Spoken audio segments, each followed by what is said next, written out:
السلام عليكم ورحمة الله وبركاته. ازيكم حبايبي، عاملين ايه؟ النهاردة ان شاء الله نعمل مع بعض كده مكرونة، طواجن مكرونة بالفراخ. عندنا الفراخ اللي احنا فرمينها وجهزينها كده في التتبيلات في تجهيزات رمضان.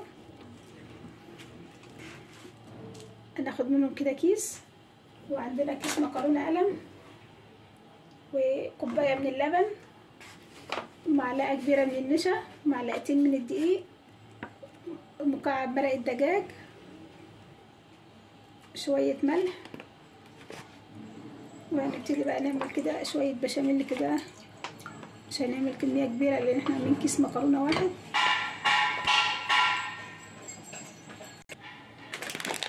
عندنا المية بتغلي على النار، نضيف لها كيس المكرونة. احنا هنستخدم مية المكرونة في البشاميل.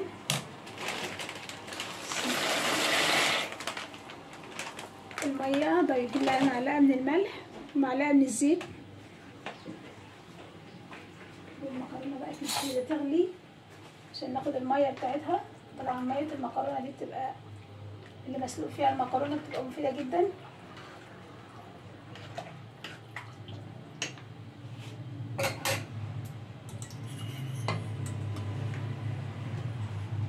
كده نخلط الدقيق والنشا، هنخلطه مع البارد، احنا لسه ما ولعناش النار.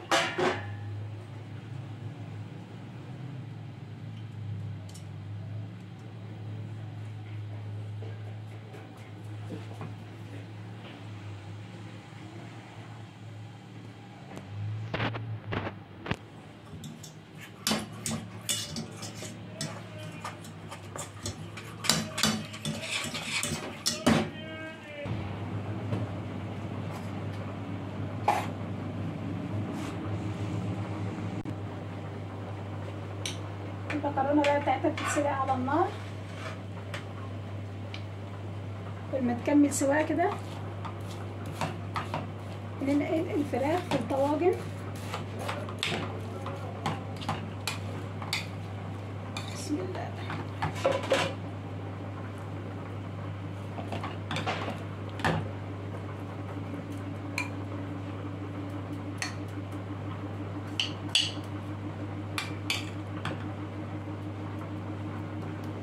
نفرد الفراخ في الطواجن بالشكل ده.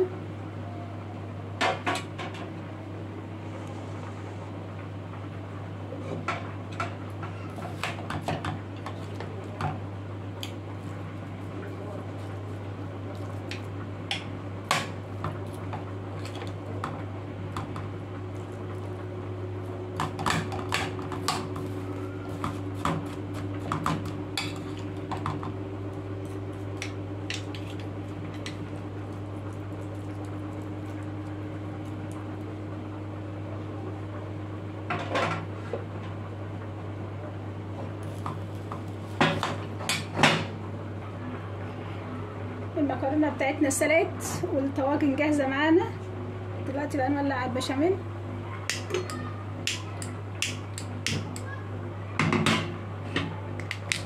وهننزل عليه بقى بالميه،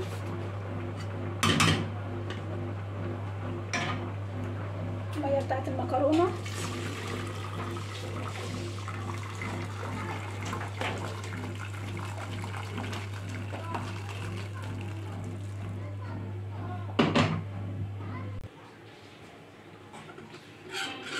البشاميل بقى معانا بيتقل بسرعه بالشكل ده. طبعا احنا ميه المكرونه كنا حاطين فيها ملح وحاطين مرق الدجاج،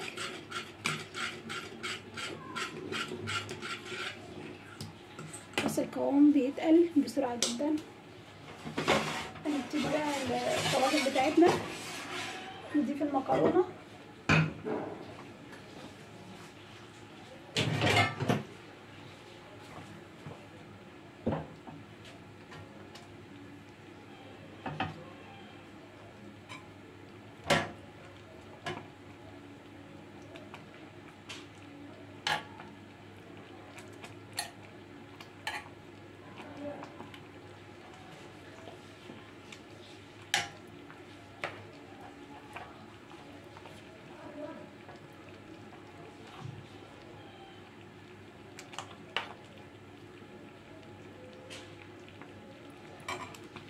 البشاميل خلاص قوامه تقل.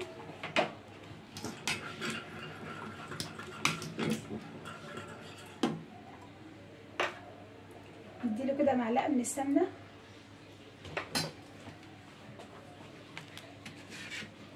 ده بشاميل صحي.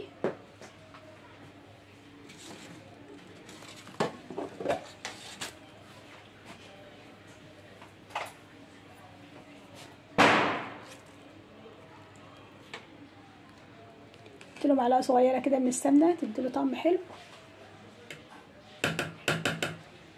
طبعا احنا ميه المكرونه فيها زيت، بس طبعا حتى معلقه صغيره يعني.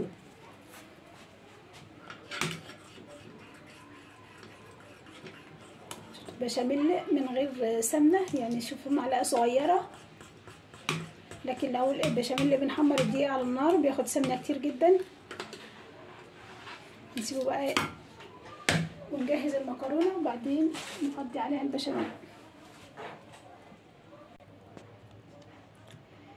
كيس المكرونه عمل لنا 4 طواجن، انا كنت حاطه الفراخ في 5 طواجن، فالمكرونه اخدت 4 بس، فجبت الفراخ اللي في الطاجن بقى الباقي ووزعتها كده على وشهم.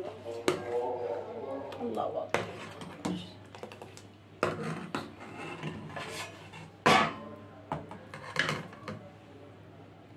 نضيف على الوش شويه جبنه، ندخلهم بقى الفرن.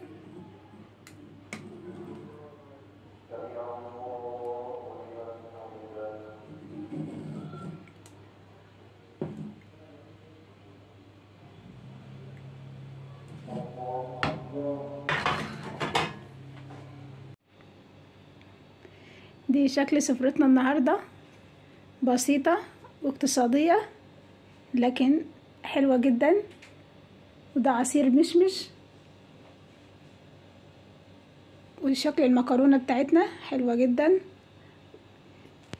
دي طواجن ورق عنب.